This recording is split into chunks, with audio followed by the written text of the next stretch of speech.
Вы смотрите программу «Актуальное интервью». С вами Марфирина Алексеева. Приветствую. Языки и культуры народов Арктики в центре внимания молодых исследователей СВФУ в рамках научной школы.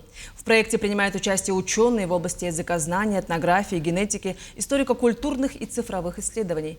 Как сохранить исчезающие языки и как быть понятым в многоязычной среде, об этом и не только мы сегодня и поговорим. Гость студии Николай Вахтин, доктор филологических наук, член-корреспондент Российской академии наук, профессор Европейского университета в Санкт-Петербурге. Николай Борисович, здравствуйте. Здравствуйте, очень приятно быть у вас. Спасибо. Давайте приступим. Какие проблемы сегодня стоят перед лингвистами для сохранения языков и вот особенно коренных малочисленных народов Севера, интересно? Ну, вообще работа лингвистов – это описывать языки и документировать языки. И это особенно актуально в ситуации, когда эти языки исчезают. Когда есть угроза, что через какое-то время языка больше не станет.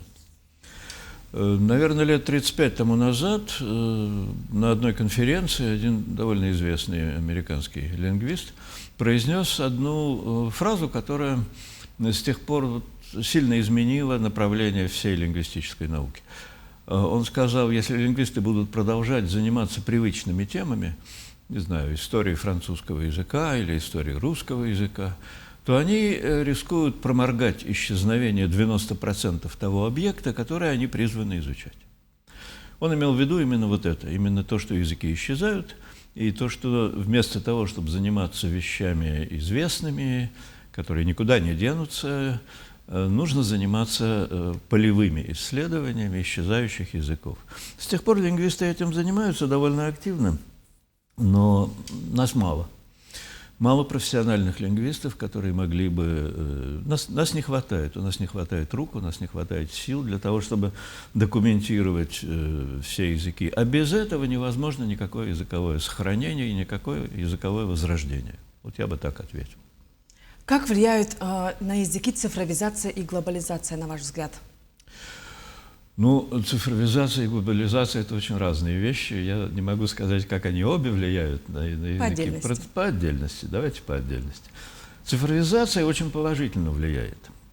Потому что мы знаем, что многие школы пытаются какие-то программы осуществлять, которые помогают поддерживать исчезающие языки, в том числе и в Якутии.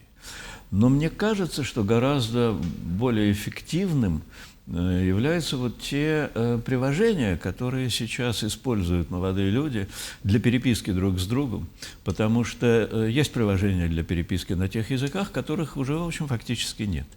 И это способ для молодых людей не потерять свой язык, или, во всяком случае, каким-то образом его поддерживать.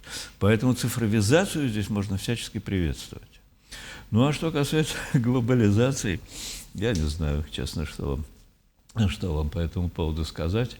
Ну, просто глобализация способствует тому, что в том месте, где раньше говорили на одном языке, теперь вдруг начинают говорить на 10 языках. Да, как вы знаете, и по собственному городу это так же. Действительно. Как многоязычность влияет на культурный код городов? Есть ли какие-то общие закономерности, возможно, даже отличия, на ваш взгляд? Многоязычные города, наверное, теперь в мире не осталось других городов. Я думаю, что время тех городов, в которых говорили на каком-то одном языке, оно давно прошло. В мире не осталось одноязычных городов, и я думаю, что в этом смысле Якутск не исключение. В Якутске, по данным последней переписи, почти 30 тысяч людей, у которых родной язык киргизский, бурятский, таджикский, азербайджанский или узбекский, или не знаю какой, китайский. Поэтому как эта глобализация влияет?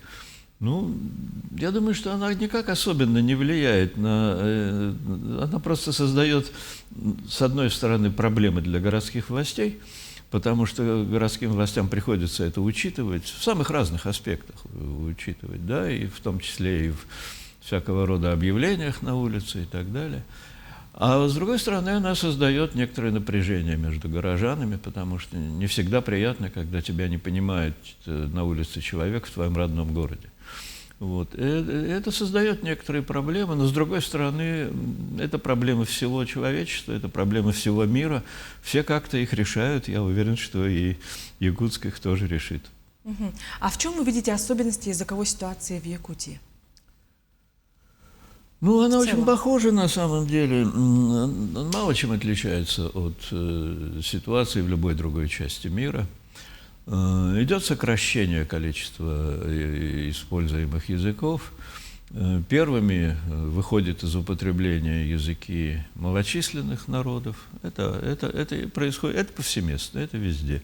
Это так и в Азии, и в Америке, и в Африке, и возьмите и в Австралии, возьмите любую часть света, вы найдете ровно ту же самую ситуацию.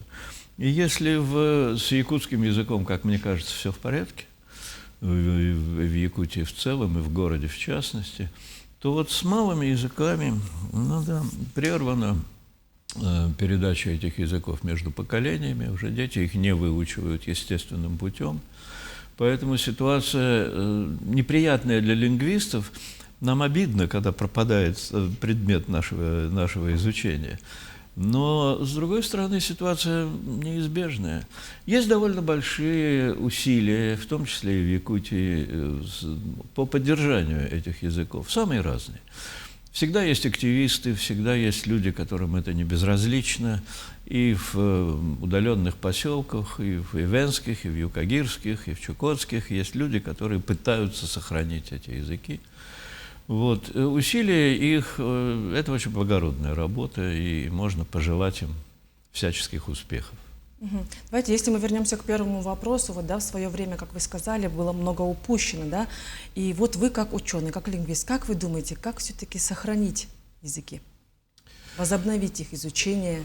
Есть в мире примеры, когда язык уже умер окончательно, и носителя его не осталось полностью, но, тем не менее, усилиями активистов он возрождается. Возрождается как полноценный язык. Что для этого нужно? Для этого нужно, чтобы язык был документирован.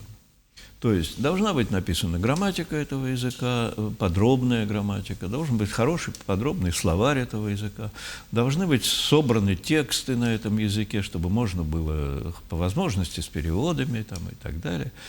Вот эта самая триада, да, грамматика, словарь и тексты, это и есть то, на чем базируется восстановление языка. Хорошо, если при этом есть звукозаписи. Ну, там для языков, исчезнувших в середине XX века, это было мало реально. Сейчас это очень легко сделать такого рода записи. Вот есть примеры, когда группа энтузиастов взялась восстановить язык по имеющимся данным. Там была пара сначала с хорошим лингвистическим образованием, которые выучили язык, научились на нем говорить, потом у них родились дети, и они стали с этими детьми говорить на этом восстановленном, выученном языке. Постепенно вокруг них образовалась некоторая группа их сверстников, таких же семей с детьми, и получился небольшой, но коллектив людей, который разговаривает на этом давно исчезнувшем языке. И эти дети, для этих детей это родной язык в буквальном смысле слова. То есть язык, который они выучили от рождения. И первый язык, на котором они заговорили. Это юго-восток Соединенных Штатов. Язык, я забыл сейчас, честно говоря, как называется этот язык, но это несложно найти. А вот еще интересно, да, как вы думаете, в школах, дошкольных образованиях достаточно ли делается то, чтобы вот развивать язык? Делается ли вообще что-то? Боюсь, что нет, делается много, но боюсь, что недостаточно. Потому что школьное преподавание северных языков, оно, как правило, базировалось всегда на учебниках, во всяком случае, весь 20 век, оно базировалось на учебниках типа буквари. То есть букварь – это что? Я знаю этот язык, но мне надо научиться на нем читать и писать. Вот это как бы обучение своему родному языку, обучение грамотности. Много десятков лет прошло, пока сообразили, что это не работает, потому что дети уже не знают этого языка. Их надо учить не писать и читать, их надо учить говорить. А этого никто не делал. Поэтому большое время было упущено, как вы правильно сказали. И, к сожалению, я думаю, что усилия школы не могут привести к восстановлению языка. Для этого нужно что-то другое. Ну вот, например, мессенджеры всякого рода. Эти усилия по созданию приложений для общения на родных языках, мне кажется, они гораздо более эффективны, чем работа школы. А вот имеются ли, возможно, какие-то, вот мы раньше сказали, да, научные школы, исследователи в СФУ, возможно, какие-то ваши личные авторские проекты, программы, или которые вот вы сейчас заинтересованы? Ну, любой лингвист, который занимался полевыми исследованиями, я в том числе, может, наверное, похвастаться какими-нибудь успехами. Да, я тоже могу. Я в основном занимался эскимосскими языками Чукотки, алеутским языком на Командорских островах, совсем немножко юкагирским. То есть тут неподалеку от вас, значит, я работал, ну да, это было давно, правда, это было в прошлом веке. Вот. И да, я могу похвастаться тем, что я составил и словари на этих языках, и сделал какие-то описания. Один из эскимосских языков, давно уже исчезнувший, последняя носительница его скончалась в конце 90-х годов. Этот язык удивительным образом мне удалось зафиксировать от нее. Я с ней работал 2 сезона, наверное, в общей сложности месяцев 5. И я успел записать, ну, может быть, все, что она знала, во всяком случае. Все эти материалы опубликованы. Может быть, когда-нибудь возникнет какой-нибудь энтузиаст, который захочет по этим материалам восстановить этот язык. Это возможно. Это реально? Это реально. Да? Это можно сделать. Но для этого нужны, во-первых, материалы, без которых это невозможно. Если язык ушел неописанным, он ушел навсегда. Это понятно. Но если он был хорошо документирован, это раз. И, во-вторых, нужны энтузиасты, которые за это возьмутся. Вот если эти 2 условия соблюдены, языки имеют шанс возродиться и вернуться к нам. Возможно, даже носители, да, этого гена. Да, могут возникнуть новые носители, если также вот со своим ребенком с младенчества разговаривать на этом языке. А вот интересно, вот имеются ли какие-то данные по тому, сколько языков в год или в какой-то точный период времени теряется? Да, конечно, имеются. В Московском институте языкознания сделали очень хорошую базу по языкам России. И в этой базе подробные сведения по каждому языку. Они категоризированы там от тем, которых совсем плохо, значит, к тем чуть получше, и до вполне благополучных. Ну вот по этой базе якутский язык в благополучном положении. Но, к сожалению, все остальные языки Якутии, они находятся в позициях хуже, чем якутский. Ну, да, эта информация есть, конечно. Сколько их, я наизусть вам не скажу, но если считать по 44 малочисленных языка народов России, то хорошо из них себя чувствует, наверное, только кавказский, только языки Дагестана. Ну что ж, Николай Борисович, спасибо вам большое за интересную беседу. И большое спасибо вам. Ну что ж, я напомню, что это была программа «Актуальное интервью». До встречи в эфире.